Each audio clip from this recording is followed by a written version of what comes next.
Well, that's the big story that we're discussing today. On the one hand, President Donald Trump just minutes ago has warned Iran of a bomb attack should they consider uranium enrichment. On the other hand, they're also considering helping Iran in its civilian nuclear program. The big question over here is that appeasement, or are we looking at serious business between the US and Iran? William Wexler, Senior Director, Middle East Program, Atlantic Council, joins me from the United States of America. William, thank you so much for joining us and doing this. The big question over here, again, I ask you, is this appeasement or is this serious business? Does Washington, D.C. mean business when it says it's going to invest in the civilian nuclear program of Tehran? The talks will eventually begin, and the talks can only end one of three ways. They can end with Iran agreeing to have no domestic enrichment. They can end with, and that would be the Supreme Leader blinking. They can end with Trump blinking and something short of that, or they can end with no agreement.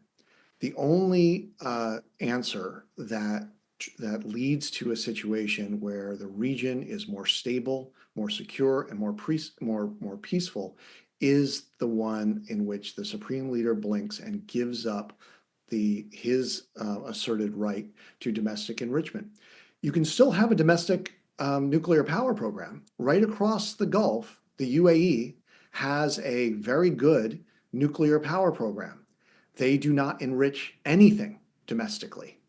They just bring it in from elsewhere, all with all of the controls in place. There's nothing to prevent Iran from having that exact same model apply. They just have to decide to do that. If they do, they will get rid of an awful lot of sanctions, a lot of economic benefits for their people, and the regime may find ways to survive given all the disasters that have come its way. If they don't, it's going to be a very difficult road. Well, that's very interesting that you are pointing to the programs that already exist and that can be replicated in Iran. But in your understanding, in your reading, you've been monitoring very closely what Iran is doing. Do you really think that the Supreme Leader, that the Iranian leadership will blink or come back to the talking table? Because we've heard some very hard positions being taken in Tehran. I think they are going to have to. The reality is that ever since last April, when they made the fateful decision to basically upend 40 plus years of their foreign policy and directly strike Israel. This was not through proxies. This was not a deniable attack. They had always said that they never attack anyone. People attack Iran. They changed. They threw that all out the window.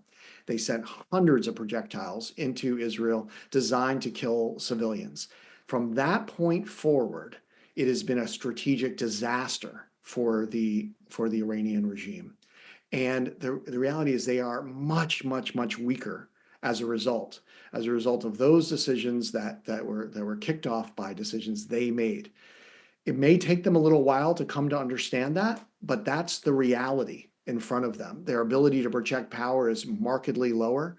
In fact, their ability even to control things inside their own populations is likely over time to diminish.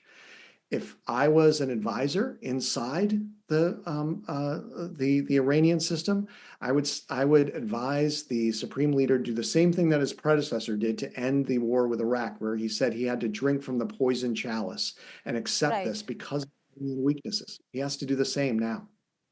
Right. Briefly, William, if you could explain whether if there are any back channels that are underway for Iran and DC to come to the talking table.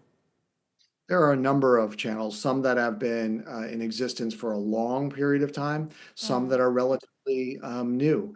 They remember, of course, the United States and Iran were involved in negotiations, some indirect and in some cases even direct with Steve Witkoff. So they have been in contact with.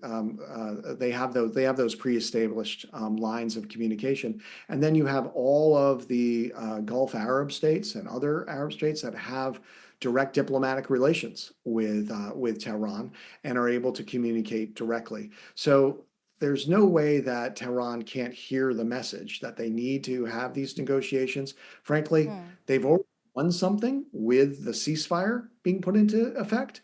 But the ceasefire is a unilateral ceasefire at this point. That ceasefire could unravel at any moment. They need to get to That's the true. table for their own interests. Right. William Wexler, thank you so much for joining us with that perspective and that understanding from Washington, D.C.